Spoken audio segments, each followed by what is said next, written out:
Today we'll learn about Oba Oronramwen Nogba Isi. This is Oba Oronramwen Nogba Isi. Oba Oronramwen, the great leader of Benin Empire, he was born in 1857. His name Oronramwen Nogba Isi means the rising sun.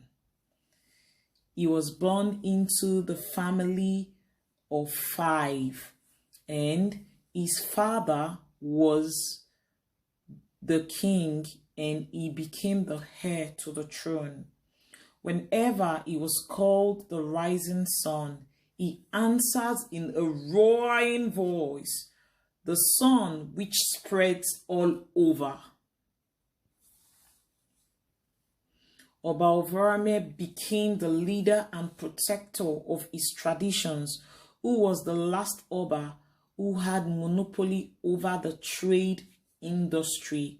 What this means is that Oba Oronramwen was the last Oba who was able to trade freely within all the regions in Benin. Oba Oronramwen was king until the British attacked in 1897. The Benin territory was rich in so many natural resources, such as palm oil, rubber, ivory, tucks, and so much etc. The British wanted to have control over the Benin Kingdom and have the Oba removed so that they can annex the territory and take away everything that belongs to the Benin Kingdom.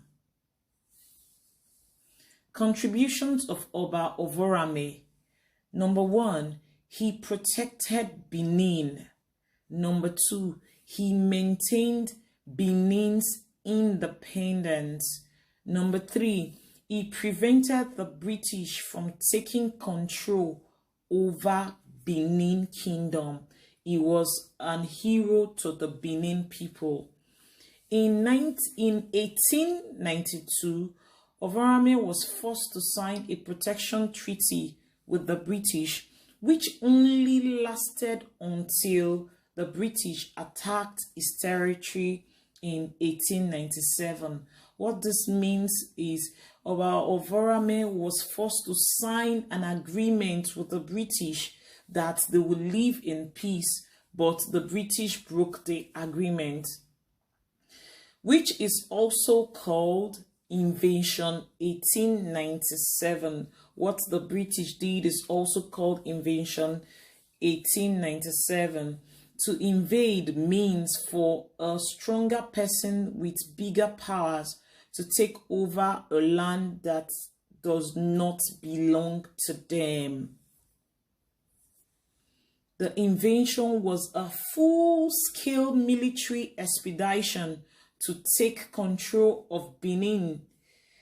Orders were given to hang Oba Oronramwen, and when Oba Oronramwen heard about what was going on, what the British had planned concerning him, he took to his heels and ran as fast as he could.